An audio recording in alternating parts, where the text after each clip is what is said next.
In a world consumed by the great pestilence, where death was the rule, what did it take to become the exception? The Black Death remains one of the most devastating events in human history. A shadow that fell across the world, extinguishing lives and changing the course of civilization forever. But amidst the horror, some people, and even entire communities, survived. They endured. They saw the dawn after the long, terrifying night. So the question we're exploring tonight is, how did they do it? What was the secret to their resilience, their fortune, their survival? Welcome to Sleeping Scribe, where calming history stories help you relax and unwind. Tonight, we will journey back into that perilous world, not to dwell on the darkness, but to seek the light. First, we'll explore the brutal but effective power of the locked gate and the isolated village, where survival meant turning your back on the world. Then, we'll uncover the desperate medical treatments and herbal remedies they gambled on, a testament to their enduring hope. And finally, we'll drift back in time to visit a resilient community as it rebuilds in the plague's quiet aftermath. The truth is, there was no single miraculous answer. Survival was not owed to one silver bullet, but to a complex and often brutal combination of factors. The most immediate and effective of these were swift, merciless quarantine measures.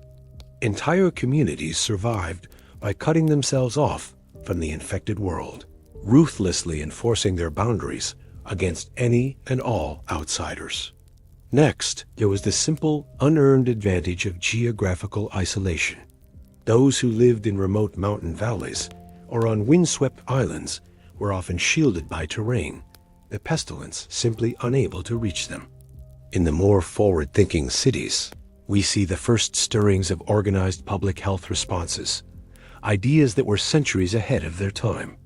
And of course, in the crucible of such a widespread plague, a small, fortunate portion of the population began to develop natural immunities, their bodies quietly winning a war that others could not.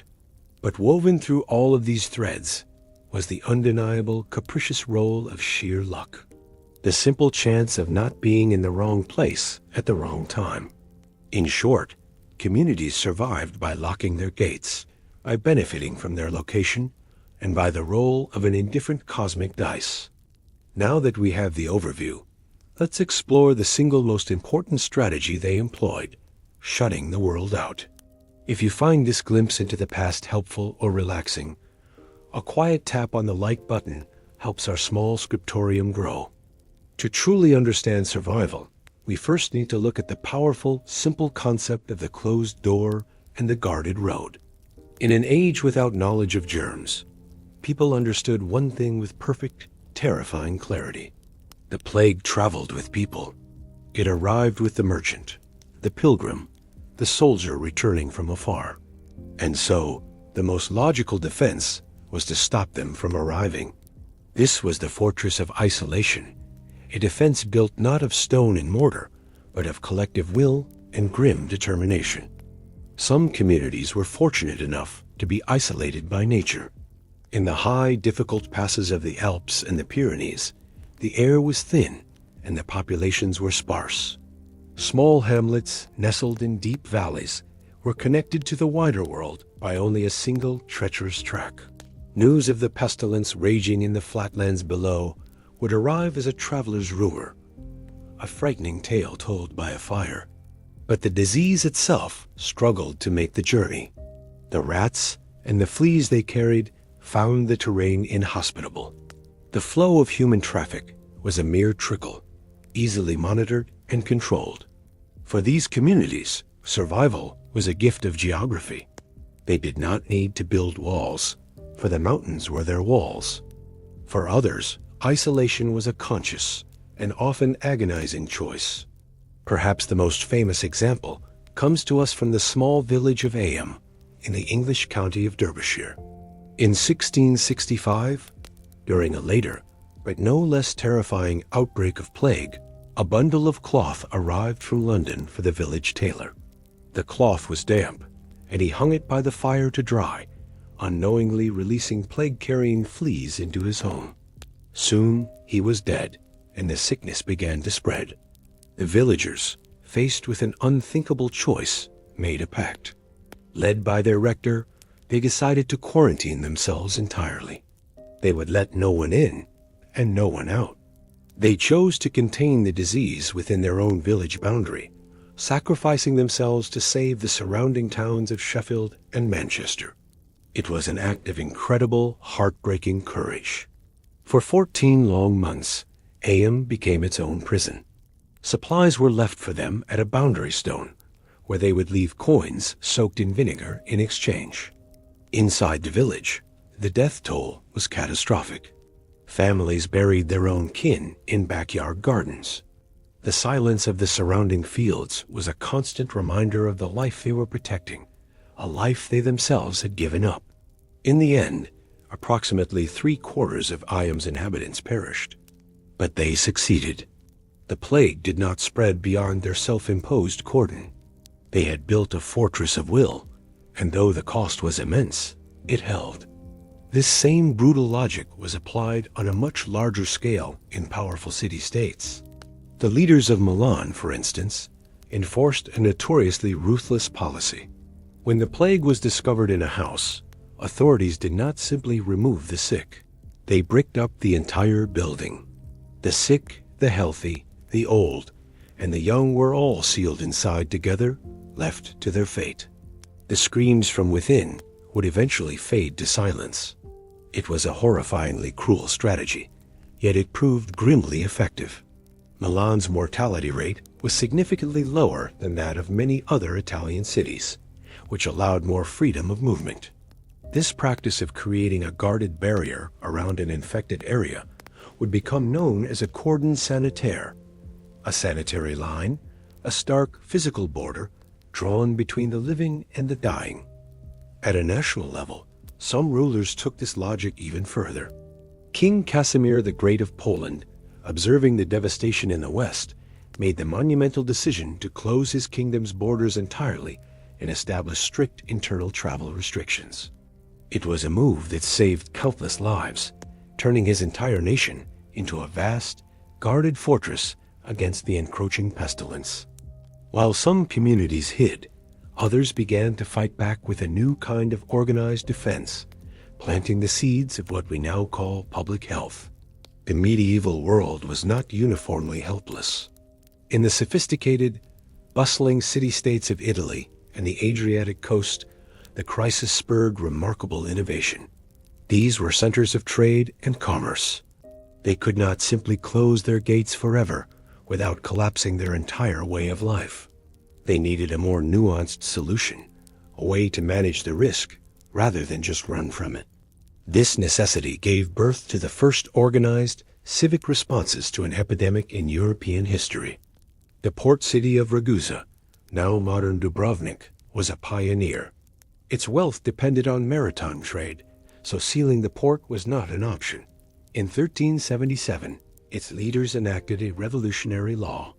All ships and merchants arriving from plague-stricken areas were required to spend 30 days in isolation at a designated spot outside the city walls before they could enter. They called this period a Trentino. It was the world's first legally mandated quarantine. They had observed correctly that the disease seemed to have a period of incubation. If a person remained healthy for a month, they were likely safe to admit. It was a brilliant, pragmatic solution, balancing public safety with economic necessity. Other cities quickly adopted and adapted this idea. In nearby Venice, another great maritime power, officials extended the isolation period from 30 days to 40. This 40-day period was called a quarantino, from the Italian word for 40. This is the direct origin of our modern word, quarantine. The choice of 40 days was not arbitrary. It was imbued with deep religious and cultural significance, echoing the 40 days of Lent, or the 40 days Christ spent in the desert. It was a period of purification, a time of waiting and penitence.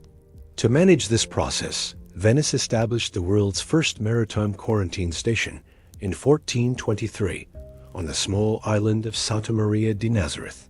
It became known as a lazaretto. Here, Sailors, passengers, and cargo would wait out their 40 days, cared for by state-appointed officials. It was a system, a bureaucracy born of crisis. Within the cities themselves, new forms of authority emerged. In places like Florence, officials known as health magistrates were appointed. They were granted extraordinary powers to combat the plague.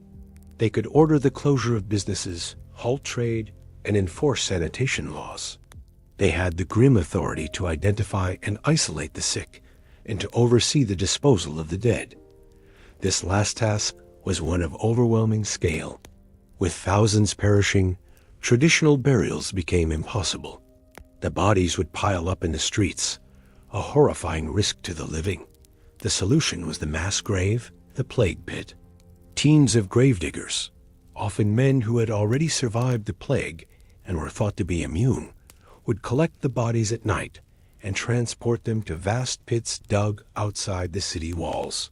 It was a stark, necessary measure to maintain some semblance of hygiene and order amidst the chaos. Furthermore, these health officials organized efforts to cleanse the city. They ordered the fumigation of houses where people had died, using substances like sulfur and vinegar to try and purge the lingering sickness from the air and from the belongings.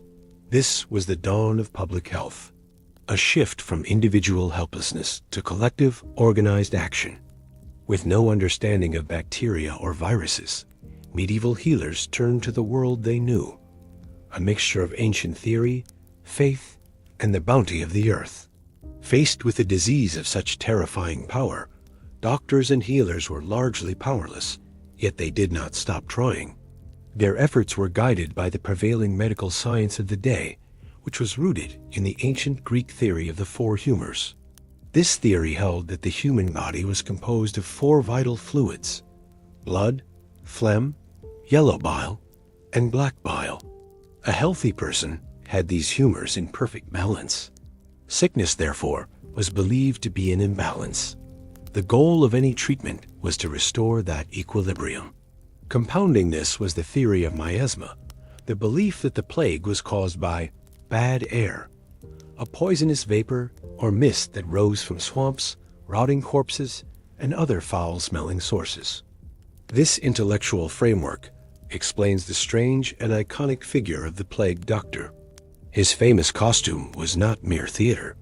It was a form of medieval personal protective equipment designed entirely around the miasma theory.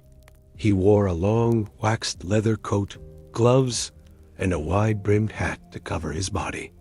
Most famously, he wore a mask with a long, bird-like beak. This beak was not for show. It was packed with aromatic herbs, spices, and straw things like mint, camphor, cloves, and ambergris. The idea was that these powerful, pleasant smells would filter the poisonous miasma before it could be inhaled. The doctor would also carry a long wooden staff, which allowed him to examine patients and even push them away without making direct physical contact. Their treatments were based on restoring humoral balance. If the plague was causing a hot and moist imbalance, for example, a doctor might prescribe cold and dry foods. The most common procedures were bloodletting and the lancing of buboes. Bloodletting, or phlebotomy, involved cutting a vein to allow blood to drain into a bowl. The thinking was that this would release an excess of the blood humor, which was thought to be corrupted by the plague. Similarly, the painful, swollen lymph nodes, the buboes, were seen as pockets of bad humors. Doctors would lance them with a sharp knife to release the pus and corrupted matter inside. In reality, both of these invasive procedures often did more harm than good, introducing infection and further weakening an already critically ill patient. For the wealthy, there were fantastically complex and expensive remedies available. The most sought after of these was theriac, a medicinal jam with dozens of ingredients, sometimes including exotic items like viper's flesh, cinnamon, myrrh, and even opium. Its recipe was ancient and shrouded in mystique, and it was considered a universal antidote. While it did not cure the plague, the presence of opium would have at least provided some relief from the agonizing pain. For ordinary people who could not afford a physician or expensive theriac, healing was a mixture of folk wisdom and herbalism. People carried pomanders, which were small, ornate balls filled with aromatic substances, holding them to their noses in crowded places to ward off the bad air. They made poultices from figs, cooked onions, and butter to apply to the buboes. Some even believed that placing a dried toad on the swelling would draw the poison out. They drank concoctions of vinegar, or even trace amounts of arsenic, hoping to poison the disease before it poisoned them. One legendary remedy was the vinegar of the four thieves, a blend of vinegar and herbs supposedly used by a group of robbers who were able to loot the bodies of plague victims without falling ill themselves. It was a world of desperate gambles, a testament to the enduring human will to fight back, even with the wrong weapons. Of all the methods, isolation, law, or medicine, which one do you think required the most courage? Let us know in the comments below. Now that we know how survival was possible, let's drift back to that time. The air grows still. The sounds of our modern world fade away, replaced by something older, quieter.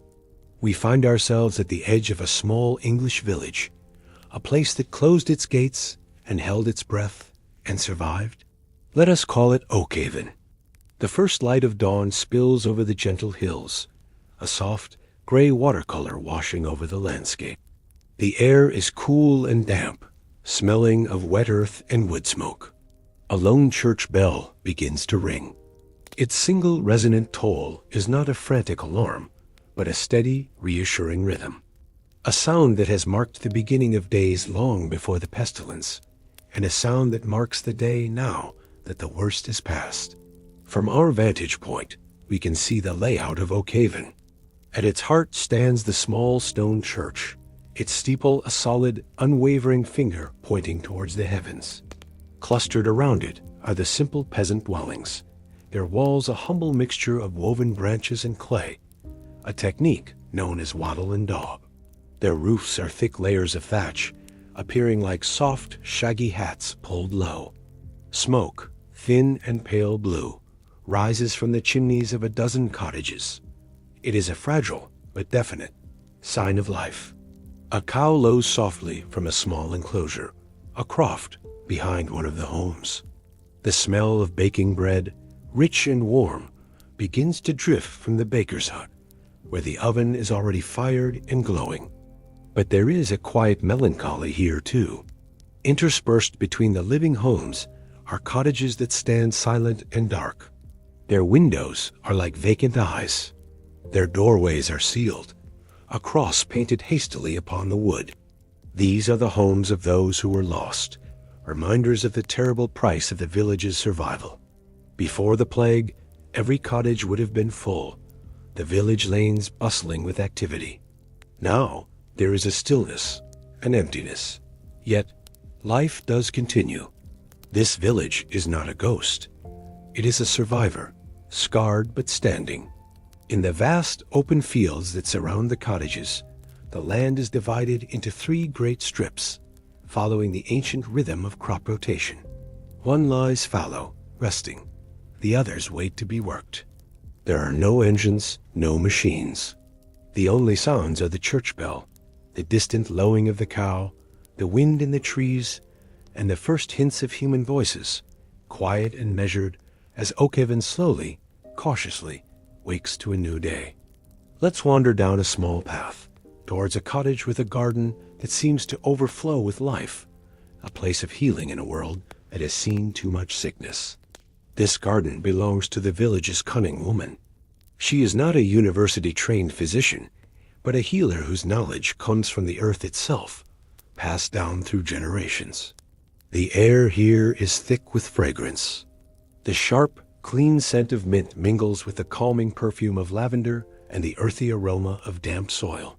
The garden is not arranged in neat, orderly rows, but in a chaotic, beautiful tangle of life.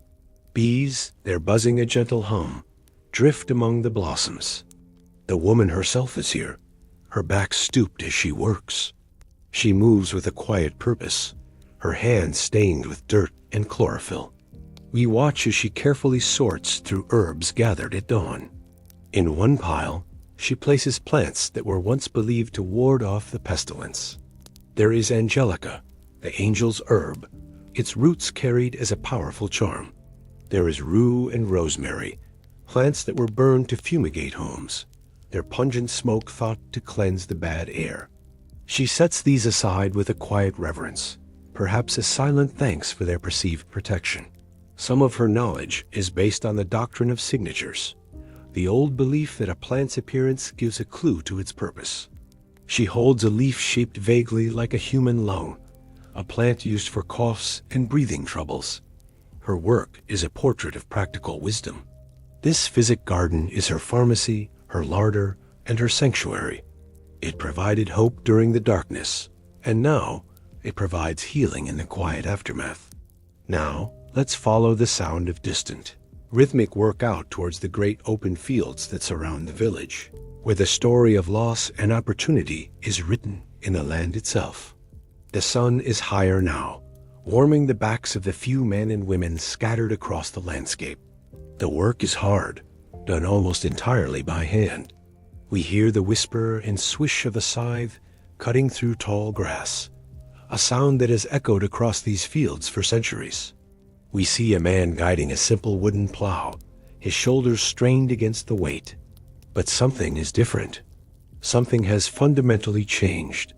Before the plague, these fields would have been crowded with workers, each family tending their own small strip of land, assigned to them by the lord of the manor. Now, the fields feel vast and open.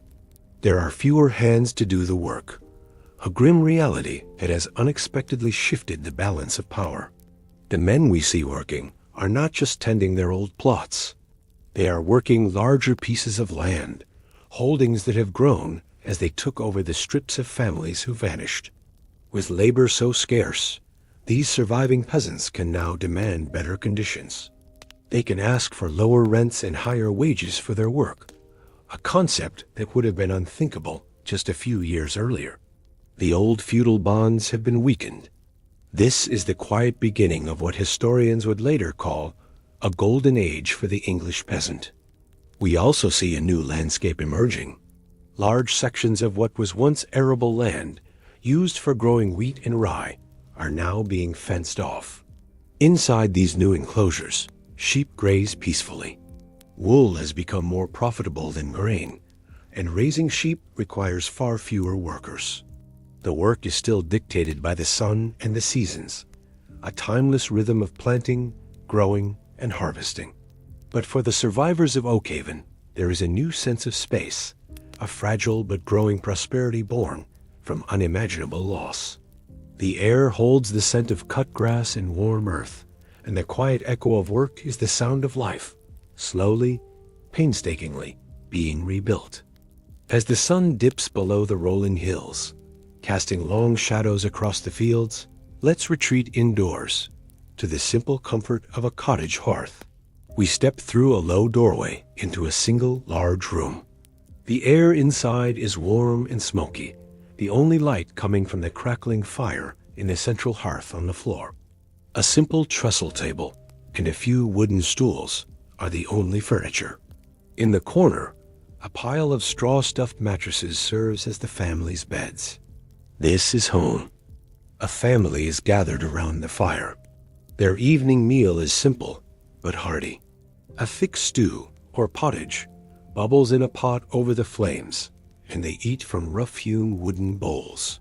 The conversation is muted. The faces lit by the flickering firelight are etched with a tiredness that goes deeper than a day's labor. We notice the empty spaces on the bench, the places at the table that will remain unfilled. The memory of loss is a silent guest at every meal, but life continues. A father quietly tells a story to his young child, his voice a low murmur against the crackle of the fire. A mother mends a piece of clothing, her needle moving with practiced ease. The sounds are deeply comforting. The gentle clink of a spoon against a bowl, the hiss of the fire, the soft breathing of a family together in the warmth. It is a scene of profound resilience.